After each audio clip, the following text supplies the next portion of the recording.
Welcome to the 5th chapter of my Halo Custom Edition map creation tutorial. um,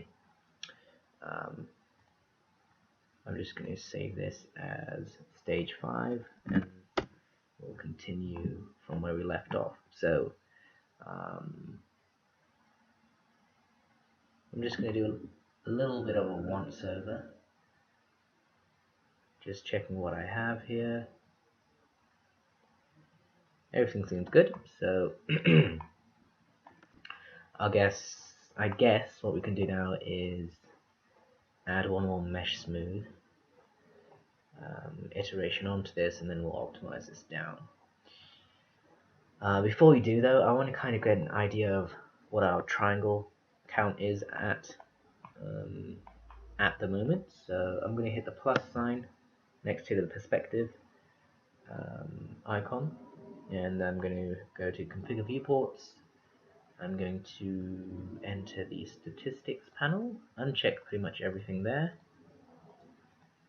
change total to total and selection, and I'm going to check triangle count, and I'm going to hit apply, hit OK, and then there will literally be no change. So you're going to have to initiate this statistics by hitting the 7 key on your keyboard, and there we go. So at the moment we're at 83,000 triangles, which is a lot. For most game engines, I think this would be pretty standard, but for Halo, I really do not want to overstep the 20,000 mark. 20,000 triangle count mark, that is. Halo is an old engine, and it really can't take anything more than 25 to around 30,000 triangles, and that really is for a single player map. This is, I guess, going to be a multiplayer map, and those you really don't exceed anything past 15,000 triangles, because once they're once they are server based, you'll have to think about how powerful the server is, how it's going to render everything that Halo is rendering in tandem, and it's just generally not really a good idea to go into super detail for multiplayer maps. Alright, so I'm going to enter polygon mode by hitting 4 on my keyboard. I'm going to hit Control A, add another mesh smooth iteration, and now we're up to 318,000. Oh, everything's a little bit slow. I'm going to hit save. Save as frequently as you can, and I think we're okay. And what I'll do now is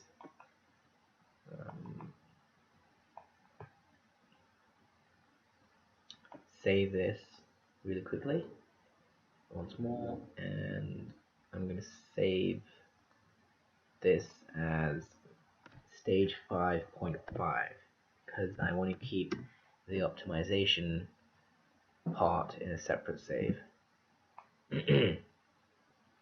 Alright, so deselect the edit poly modifier. This should help you navigate around in viewport a little easier. And then you want to enter your modifiers list and type in PRO. Right under the projection modifier should be the Pro Optimizer modifier. You want to engage it, and I'm going to bring my gizmo down slightly. And just kind of get a really good view of it, any super detailed part of your mesh, since that's going to give you an idea of how much detail is going to be optimized out.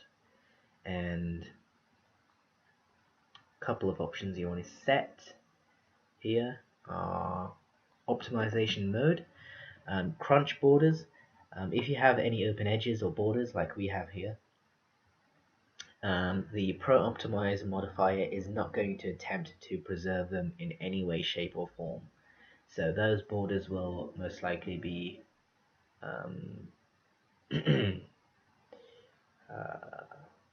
manipulated in such a way that they probably won't resemble what they were before you optimized your model down. Protect borders kind of does a little bit to preserve your border, but once you get down to the extremes of optimization, that's going to go um, and lose its sort of shape as well.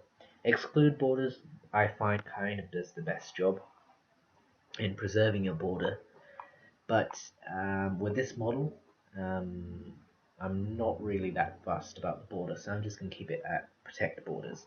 Everything else we don't really need to be concerned with, but we don't have any materials or UVs applied to this. We don't need to worry about normals, merge tools, symmetry.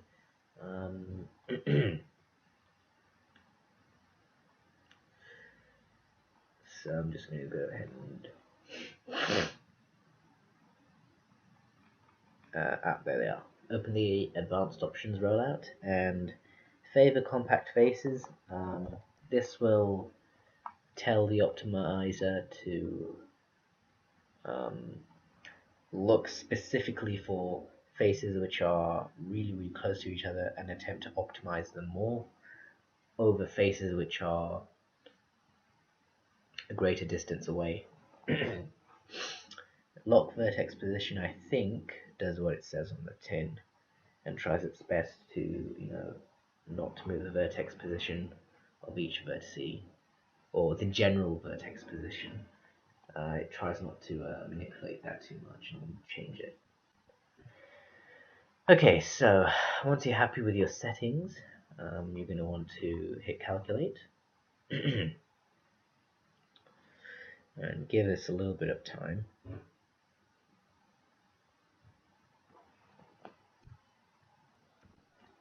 Okay, that was a little bit weird. I'm going to quickly save. And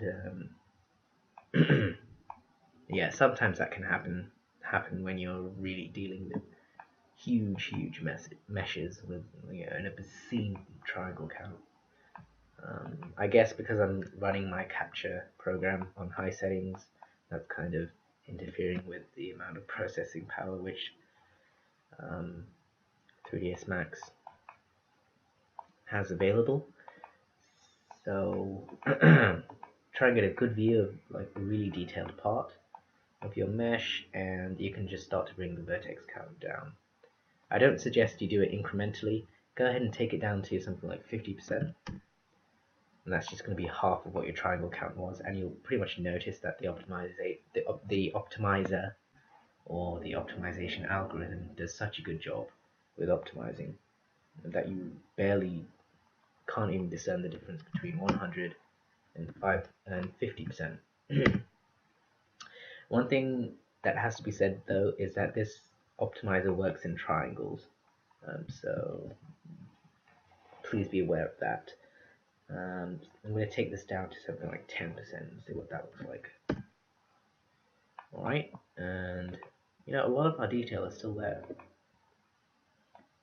Everything is super jaggedy, super sharp, and not that appealing. Don't worry about that. I'll take this down to 5%. Alright, so that's 15,000 triangles. And still our detail's not that bad. And perhaps if we take this down to 2.5, all that detail, our triangle count, that looks okay. I'm actually quite happy with that. Again, don't worry about this jaggedness and all these sharp and awful edges. I have a solution for that.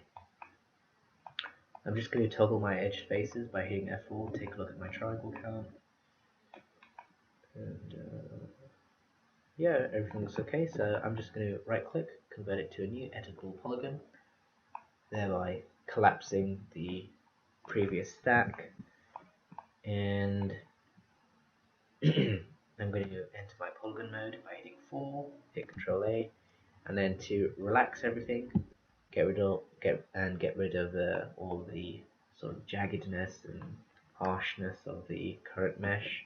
I'm going to go to Geometry All and relax, and I'm going to do that a few times actually. So I've done it 3 times now, and you can already see that that has done a really nice job. of helping to relax our details. I'm going to do it 2 more times. Please be aware though that when you do this, it does kind of eat into what details that you have. For example, that was before, this is after, so there has been a little bit of detail lost, but it's not that bad. Alright, so we're at 7,000 triangles, which is pretty good, I think. I'm going to have to do a little bit of detailing on the floor to bring back a little bit of that bumpiness that we had before. But apart from that, I think that's not a bad optimization pass, in my opinion. Out of 10, I'd give that. I'd give myself a 7. Perhaps that's being a little bit too generous, but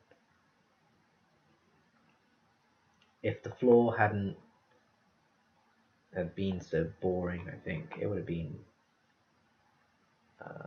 moving straight on to adding detailing. But I think in the next part, I think we'll cover detailing, and in this part, we'll just leave off where we are now and continue on in part 6. So thank you for watching, and I will see you in the next tutorial.